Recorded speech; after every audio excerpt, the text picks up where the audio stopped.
Yoga teachers, do you want to make a living teaching yoga, but you aren't sure how?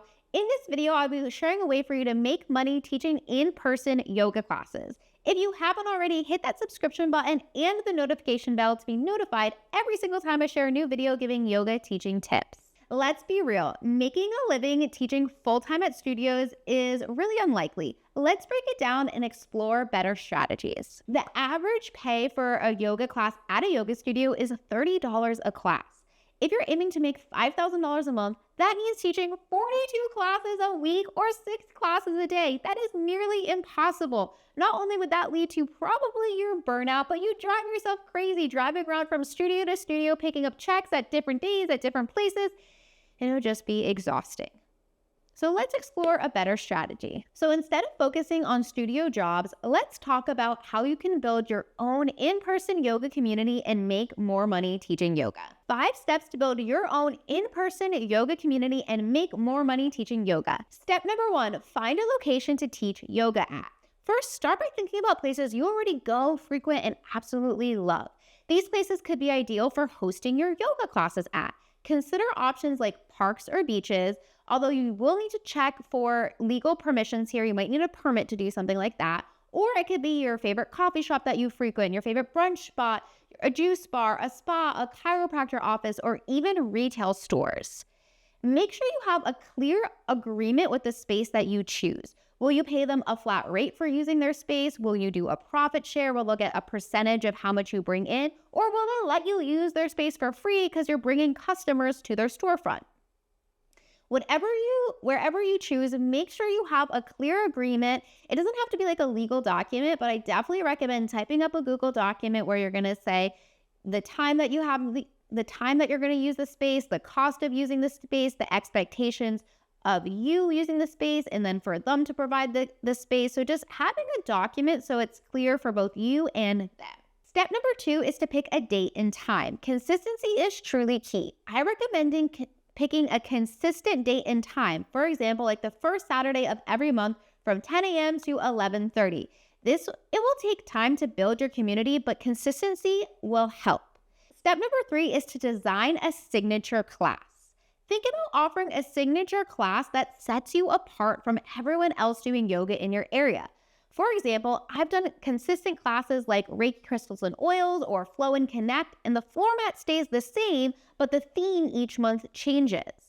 I really invite you to look for gaps in your local market and what is missing that you can offer. So it's something that's missing in your market and also something that you are good at and that you love. Combining those two things will make for the perfect signature class for you to keep that format but change it up every single month. Step 4 is to create a marketing plan. Now that you've got your location, consistent date and time, and signature class, it's time to market it. Step 1 is to write a description. Step 2 is to create a way for people to register. Now, if you want a super easy way for people to register, you could always just simply have them Venmo you. Although I would recommend instead of Venmo, getting on a platform where people have to give their name and email so you can start building an email list. So I personally use a platform called Moonclerk, and my email provider is ConvertKit, although there's lots of different options out there. But I would pick a platform where people actually have to register and give you their email so you can grow your email list and build an email list of your local community. Step number 3 is to create and follow through on a 4-week marketing plan. People need to see something 7 to 10 times before they buy. So you do actually want to feel like a broken record promoting your event. Now there's many different ways to promote your event, but one of the best ways, and something I normally do and I recommend that you do, is having an early bird special. So this is going to be an incentive for people to sign up early. And the discount has to be big enough where it's actually worth it and matter. So a lot of the times I'll do a $40 event and the early bird will be $30. Or I'll do a $30 event and the early bird will be $20. So $10 seems to be, for me in my area, a big enough discount where people actually want to sign up early. If the early bird discount is only like $2 or $3 or $5, it might not be enough of an incentive for people to actually sign up early. Now, there's lots of different ways to market, starting with in person. The venue where you're teaching your event, a super easy marketing strategy is having them put up a flyer there so people who are coming through that venue know that your class or event is happening. Other really great ways to market in person is by going to your local networking events. The local town or city you're in probably has a chamber of commerce, and they have networking events. This is also a great place to go to actually meet venues to partner with to host your yoga classes in.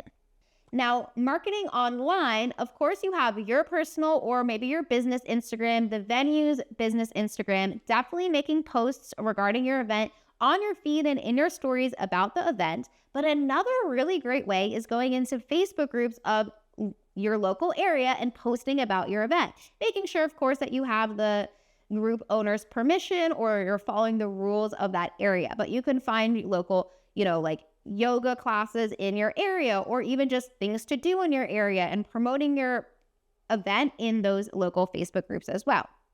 And remember, you need to be like a broken record. So you need to make a post at least 7 times at the minimum over these 4 weeks, or you need to at least do 7 things in person so that the people can find you and they can have it reoccurring in their head. People need to see something 7 to 10 times before they actually buy.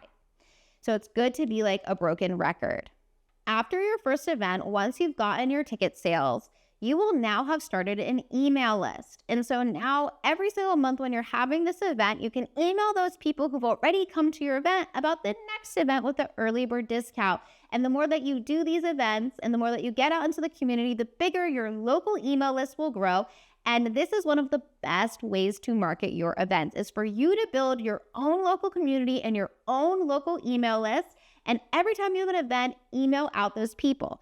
Generally, I like to send at least 3 emails about the event because people need to see something. How many times? 7 to 10 times before they buy. So probably if they're on their email list, they're also following you on Instagram, and maybe they even frequent the venue that they go to. So now that you have a lot of touch points, they're getting an email, they're seeing the flyer at the venue, they're seeing it on your Instagram story, so they're knowing about the event. Step number 5 is to deliver an incredible event. Be there early to set up. Make sure you greet everyone when they arrive, learn their name, create a warm and welcoming environment. And a way in which to do that is be on time, have everything set up, greet your guests, learn their name, give them a tour around the venue, let them know where to set up their mat, how it's all going to work. Just make them feel welcome. Then after your event, go in and check in with the people. Ask people, how do they feel?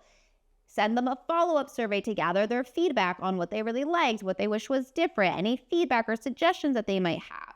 And then really important to actually document the event. I highly recommend hiring a photographer or videographer to document your event so you can have some really good social proof and use this to market your future events. Now, in the beginning, I just enrolled my husband to be my photographer and videographer, and he would use my phone in the beginning, and then we got a camera, and now I do hire a videographer and photographer to come, but you use the resources that you have. So at this time, if you're starting small, you can ask a friend, a family member, or a partner to come and help take good photos and videos so that you can use it on social media to promote your event.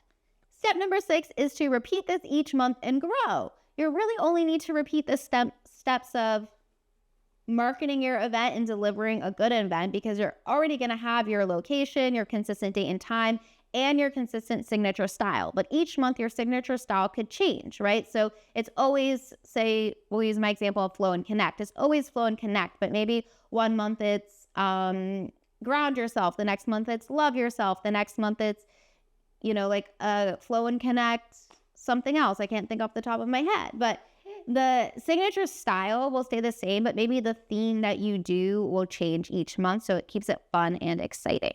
Really know that it's going to take time to actually grow your in-person community and your in-person classes, but it will be 100% worth the effort. now you're learning this new skill of business and marketing, which is not only taught in yoga teacher training programs. But if you want to make a living teaching yoga, you'll make so much more money when you build your own community, and you get to keep a lot more of the money that's coming in. And then you can use those people who love coming to your classes, and maybe they're going to want to go on a retreat with you, or maybe they're going to want to do a teacher training with you, or maybe they're going to want to go to a different type of workshop with you. And you can then have a base of people to come into other offerings that you offer. And so this is a way to really grow your local community without actually owning a yoga studio. Or did you hear that you don't even need a website to do this? You just needed a way to have people register for class and an email list. So you don't even need a website for this.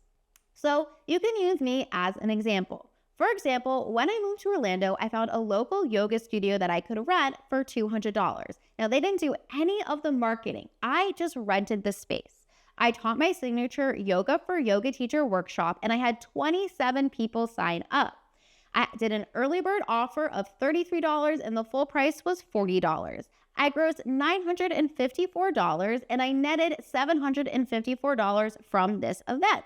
So you can see how when I do all of the marketing myself and I charge whatever price I want to charge, there are still some expenses, right? The expense of renting the studio. And there is an expense of, depending on what platforms you're using, of using softwares, but my other businesses pay for those. But just the expense of renting out the studio, and then you subtract that. So $754 for a 3-hour workshop is way more money than I would teaching at a yoga studio. And now if I did that every single month and built a community off of that, that would be way more than I would make teaching at a studio. Not all of my classes, but teaching a workshop at a studio. And over time, it would grow and build, and potentially those people would come on, do other of my programs or my in-person events, and it would be a way to build relationships and make more money teaching yoga. Other ways that I've done it locally is I've partnered with other local businesses to teach yoga pop-ups around Orlando. And when I do this, I do split the profits 50-50. So although I make less money, I have less work that I have to do. Sometimes it's nice to have a partner who maybe does the more business side. They take care of, getting permits or finding the locations or checking people in and taking payments, because sometimes as yoga people, we don't love doing all the business side of stuff. So when that happens, it's nice to partner with someone who that is their skill set and they do love doing that. So another example of what I've done before is I taught a local pop-up in a park. So we had 35 people sign up and attend our event. Our early bird price was $20 and our regular price was $30 if they didn't get the early bird. That means we made $810 in revenue, and we did have a few expenses though. We had $225 to get the permit to legally teach a paid class in the park, and then we did hire a videographer, and that was $150. So all of our expenses was $380. So that means we both made $210 from this event. Now for an hour-and-a-half event, $210 is really good, more than I would make teaching at a studio. And now say I didn't want to do that event with a partner, I could have made $420 for that hour-and-a-half event. So these are just some examples of what is possible. And the more that energy that you put into this, the more that you consistently do it and you consistently build it, the easier it's going to get, the bigger your events are going to get, the bigger your pool of people in your community is going to be, and the more potential to earn more money teaching yoga. And it's your community. You can do what you want. You can charge what you want. You can market how you want to market. And that's so much more empowering than when you work at a studio and you can't really market to those people. So I do want to put a little caveat in here. It is not cool and not okay, in my personal opinion, to go to the studios that you work at and try to get those people to come to your events. So that's something that I did not do. Absolutely not. You want to be respectful of the studio owner and the studio that you work at. Unless they give you permission and say you can market your event at the studio, don't do it. Don't try and poach people. It's not ethical. It's not right. It's not cool. So this is you going out there and building your own yoga community and making more money doing that than teaching at studios. It will be a lot of work at the front. It will be learning a new skill, which is challenging, but it's totally worth it if you truly want to make money teaching yoga and get out of just depending on studio classes. Let me know, was this helpful, and what questions do you have around building your own local yoga community?